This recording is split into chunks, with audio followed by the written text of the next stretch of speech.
Good morning, dear students. Welcome to all of you. Today we will study solution. And today our topics are colligative properties and determination of molar mass.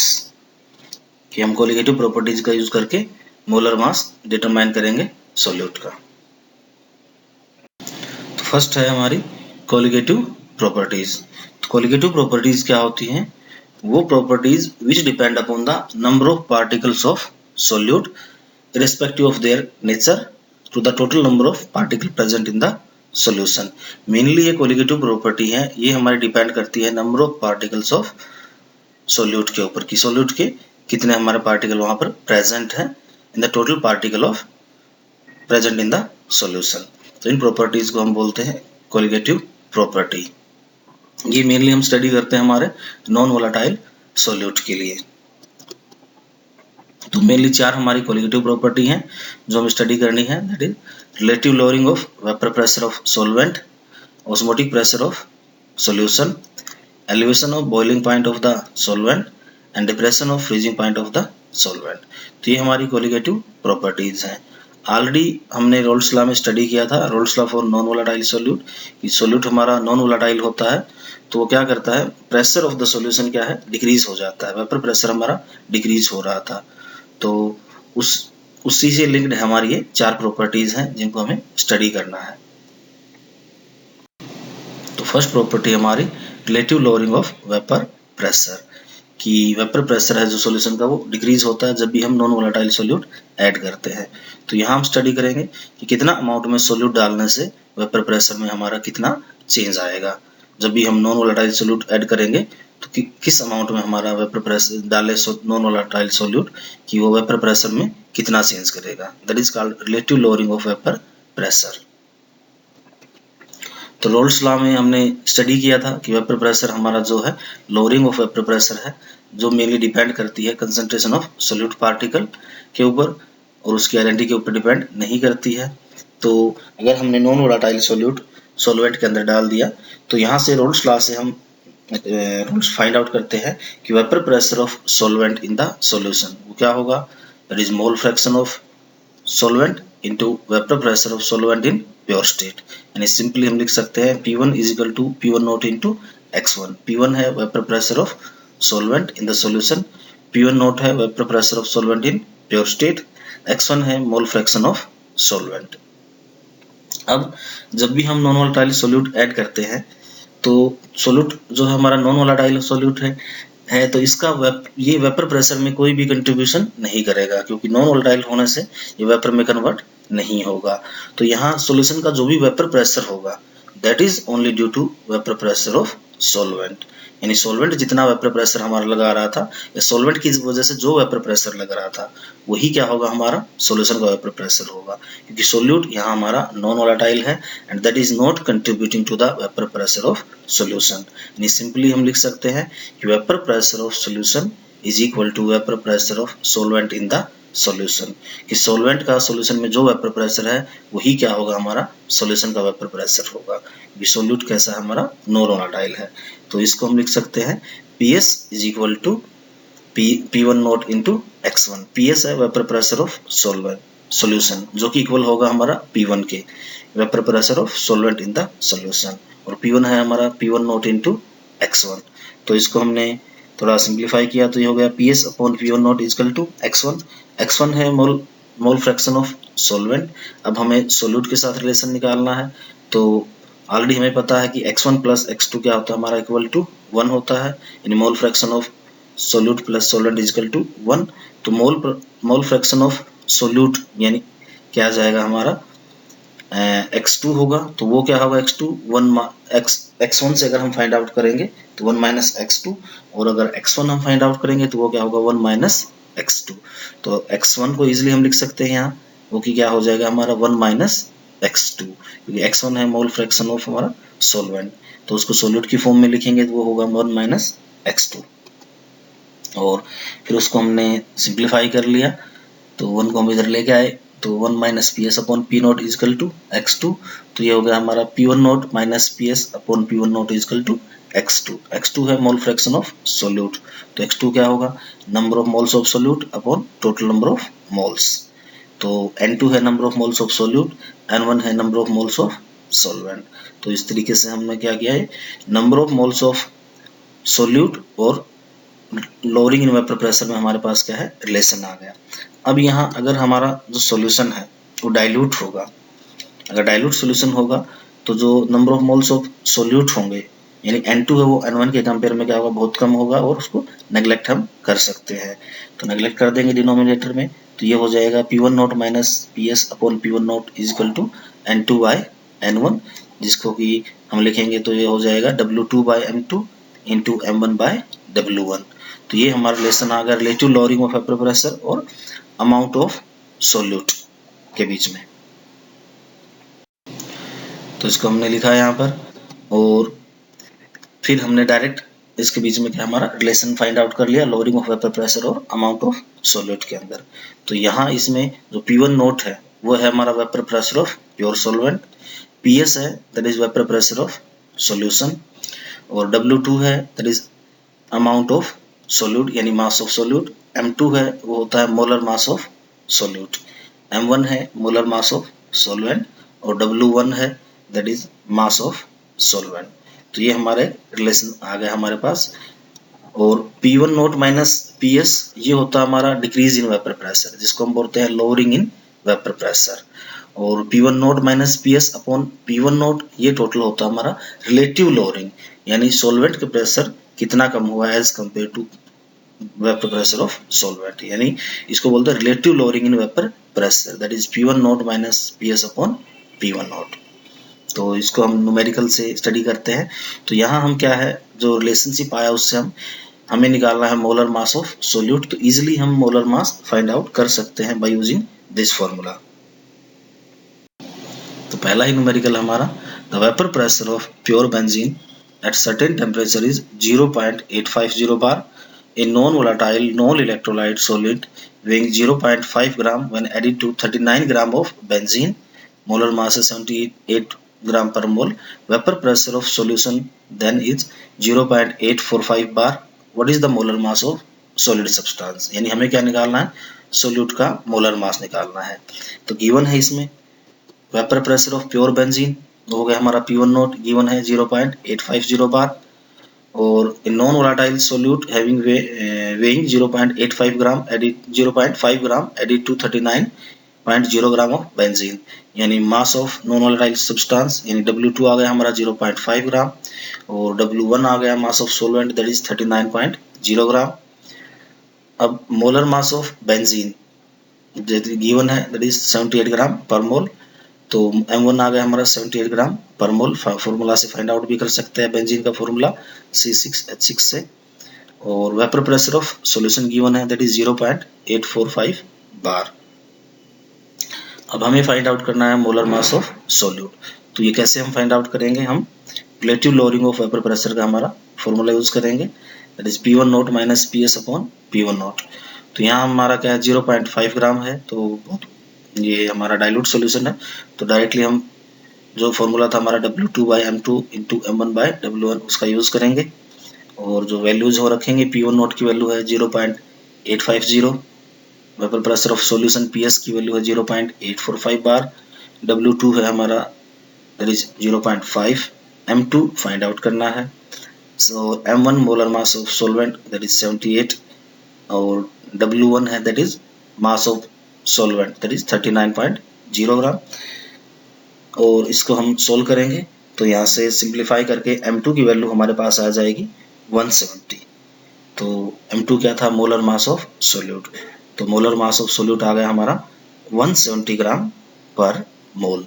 तो इस तरीके से हम क्या है कि vapour pressure का use करके हमने मोलर मास ऑफ सोल्यूट निकाल लिया। उसके बाद दूसरा न्यूमेरिकल है, an aqueous solution of 2% non volatile solute exert A pressure of 1.004 bar at the normal boiling point of solvent, what is the molar mass of solute. तो हमें निकालना है मोलर मास ऑफ सोल्यूट। तो इसमें given है कि vapour pressure of pure water at boiling point. तो boiling point पे जो वाटर का वेपर प्रेशर होता है वो होता है हमारा 1 एटमॉस्फेरिक होता है। तो बार में इसको अगर हम लिखेंगे तो हो जाएगा 1.013 बार। बार में क्यों कन्वर्ट किया, क्योंकि सॉल्यूशन का जो वेपर प्रेशर हमारा वो बार में गिवन है, दैट इज 1.004 बार। और दूसरा इसमें गिवन है कि aqueous solution of 2% non volatile. इसका मतलब क्या होगा कि 2 ग्राम टोटल हमारा 100 ग्राम ऑफ सॉल्यूशन में प्रेजेंट है। तो सोल्यूट हो गया हमारा 2 ग्राम यानी W2 2 gram mass of solute, और mass of solvent aqueous solution है तो सोलवेंट होगा हमारा water, that is W1 gram. W1 क्या होगा हमारा 98 ग्राम। और molar mass of solvent, solvent water है तो उसका मोलर मास 18 ग्राम पर मोल। और vapour pressure of solution given है 1.004 बार। हमें फाइंड आउट करना है इसमें मोलर मास ऑफ सोल्यूट। तो हम फॉर्मूला यूज करेंगे, 2% सॉल्यूशन है तो डाइल्यूट सॉल्यूशन है तो डायरेक्टली हम फॉर्मूला यूज करेंगे हमारा, that P1 naught minus PS upon P1 naught is equal to W2 by M2 into M1 by W1। Values रखेंगे, P1 नोट है हमारा 1.013, PS है 1.004, W2 है हमारा 2 ग्राम और M2 फाइंड आउट करना है, W1 है 98 और M1 है 18। तो इसको हमने सोल्व किया तो M2 की वैल्यू आ गई हमारे पास सिंप्लीफाई करके 41.346। तो M2 क्या है, मोलर मास ऑफ सोल्यूट। तो सोल्यूट का मोलर मास हमारे पास आ गया 41.346 ग्राम पर मोल। तो इस तरीके से क्या किया हमने कि वेपर प्रेशर का यूज करके हमने मोलर मास ऑफ सोल्यूट निकाला। एक और न्यूमेरिकल है, ये डिफरेंट टाइप है थोड़ा, that vapour pressure of pure water at 298 Kelvin is 23.8 mmSg, 50 gram of urea. Urea का फॉर्मूला है NH2CO, NH2 is dissolved in 850 gram of water. Calculate the vapour pressure of water for this solution and it's relative lowering. तो दो चीजें हमें find out करनी है, vapour pressure of solution और relative lowering. तो यहाँ गिवन है हमारे पास vapour pressure of pure water P1 note that is 23.8 mmSg, और मास ऑफ सोल्यूट जो हमने ऐड किया 50 ग्राम ऑफ यूरिया ऐड किया है dissolved in 850 gram of water. तो W2 हमारा 50 ग्राम ये हो गया, और W1 हो जाएगा हमारा 850 ग्राम क्योंकि वाटर के अंदर डिसॉल्व किया है इसको, तो W1 850 gram. Molar mass of solvent, water है सोलवेंट तो 18 ग्राम, और molar mass of solute urea, urea का मोलर मास हम फॉर्मूला से फाइंड आउट कर सकते हैं, दैट इज 60 ग्राम पर मोल। यहाँ हमें दो चीज फाइंड आउट करनी है, एक है vapour pressure of solution that is PS, और दूसरा है relative lowering in vapour pressure. तो हम फॉर्मूला यूज करेंगे हमारा P1 naught minus PS upon P1 naught is equal to W2 by M2 into M1 by W1। तो पहले हम निकाल लेते हैं relative lowering in vapour pressure, that is P1 naught minus PS upon P1 naught, ये होती है हमारी रिलेटिव लोअरिंग। W2 है हमारा 50, M2 है 60 ग्राम पर मोल, M1 है हमारा 18 और W1 है हमारा 850, उनकी वैल्यू रखेंगे तो ये आ जाएगा 0.0176। ये आ गया हमारा relative lowering in vapour pressure, और इसका यूज करके हम फाइंड आउट करेंगे vapour pressure of solution. PS हमें फाइंड आउट करना है, P1 है 23.8 तो इसको सिंप्लीफाई करेंगे, और सिंप्लीफाई करके यहाँ से हमारा जो PS है वो आ जाएगा 23.38। तो PS है that is the vapour pressure of solution. तो वेपर प्रेशर ऑफ सॉल्यूशन हमारे पास आ गया 23.38 mm ऑफ Hg, और relative lowering of vapour pressure हमारी आ गई 0.0176। तो इस तरीके से हमने क्या किया, relative lowering in vapour pressure और vapour pressure of solution find out किया इसका। उसके बाद हमारा एक और न्यूमेरिकल है, the vapour pressure of water is 12.3 kilo pascal at 300 Kelvin, calculate vapour pressure of 1 molar solution of a non volatile solute. तो इसमें गिवन है कि vapour pressure of pure water हमारा 12.3 किलो पास्कल, और एक है हमारे पास that vapour pressure of 1 molar solution of non volatile solute, ये हमें निकालना है। तो इसमें गिवन है कि 1 मोलर सॉल्यूशन, 1 मोलर सॉल्यूशन का है, इसका मतलब क्या हुआ 1 mole of solute present in 1000 gram of solvent. तो 1 मोलल गिवन है, तो मोलैलिटी क्या होती है हमारी, number of moles of solute present 1000 gram of solvent. तो 1 मोलल है means 1 mole of solute present in 1000 gram of solvent, जो कि हमारा वाटर है। तो number of moles of solute N2 क्या होगा हमारा 1 हो जाएगा, और हमें number of moles of solvent N1 हम फाइंड आउट कर लेंगे, क्योंकि सॉल्वेंट का मास है हमारे पास 1000 ग्राम और मोलर मास है वाटर का 18, तो N1 आ गया हमारा 55.5। और vapour pressure of pure water given है, दैट इज 12.3 किलो पास्कल। हमें निकालना वेपर प्रेशर ऑफ सॉल्यूशन। तो वेपर प्रेशर ऑफ सॉल्यूशन हम फाइंड आउट करेंगे, तो हम यहाँ हमारा फॉर्मूला यूज करेंगे नंबर ऑफ मोल्स का। तो P1 naught minus PS upon P1 naught equal to N2 by N1। तो क्योंकि नंबर ऑफ मोल्स गिवन है हमारे पास, मोलर मास नहीं है सब्सटेंस का, तो हम क्या करेंगे, डायरेक्ट फॉर्मूला यूज करेंगे नंबर ऑफ मोल्स का, that is N2 by N1। क्योंकि 1 मोलर सॉल्यूशन है तो इसको हम डाइल्यूट सॉल्यूशन ही कंसीडर कर रहे हैं, इसलिए हमने जो डिनोमिनेटर में N2 था उसको नेग्लेक्ट कर रखा है। तो ये हो जाएगा N2 बाय N1। तो वैल्यूज हम यहाँ पुट करेंगे, तो P नोट की वैल्यू, P1 नोट की वैल्यू है 12.3, PS फाइंड आउट करना है, N2 की वैल्यू हमारे पास 1 है, N1 है 55.5। तो इसको हम सिंप्लीफाई कर लेंगे, तो यहाँ से आ जाएगा कि 12.3 minus PS upon 12.3 is equal to 0.0180, और इसको हम सोल्व करेंगे। तो यहाँ से जो हमारा PS था वो आएगा 12.3 minus 0.2214, that is equal to 12.078। तो ये आ गया हमारा PS, यानी वेपर प्रेशर ऑफ सॉल्यूशन। तो वेपर प्रेशर ऑफ सॉल्यूशन आ गया हमारे पास 12.078 किलो पास्कल। तो इस तरीके से हमने क्या किया, इसका सॉल्यूशन का वेपर प्रेशर फाइंड आउट किया। उसके बाद एक और न्यूमेरिकल है, that calculate the mass of non volatile solute, molar mass 40 gram per mole, which should be dissolved in 114 gram of octane to reduce its vapour pressure to 80%। तो हमें निकालना है mass of non volatile solute, इसका molar mass given है उसका non volatile solute का 40 gram per mole, और ये क्या बोल रहा है कि which should be dissolved in 114 gram octane to reduce vapour pressure to 80%, यानी सॉल्यूशन का वेपर प्रेशर क्या है, जो प्योर स्टेट में था उसका 80% हो गया है। तो vapour pressure of pure octane solvent हमने मान लिया P1 नोट, और मास ऑफ ऑक्टेन गिवन है दैट इज 114 ग्राम, और मोलर मास ऑफ ऑक्टेन हम निकाल लेंगे फॉर्मूला से सॉल्वेंट का, that is C8H18, that is 114 gram per mole. Octane हमारा यहाँ सॉल्वेंट है, तो ये हो जाएगा M1 that is equal to 114 gram per mole. और vapour pressure of solution PS क्या होगा, 80% ऑफ, जो इनिशियल हमारा वेपर प्रेशर है that is 80% of P1 naught, तो इसको हमने लिख दिया 0.80 P1 नोट हो जाएगा ये। और molar mass of solute given है 40 ग्राम पर मोल। तो हमें निकालना क्या है इसमें हमें फाइंड आउट करना है mass of non volatile solute, that is W2। तो हम डायरेक्ट हमारा फॉर्मूला यूज करेंगे, P1 naught minus PS upon P1 naught is equal to W2 by M2 into M1 by W1।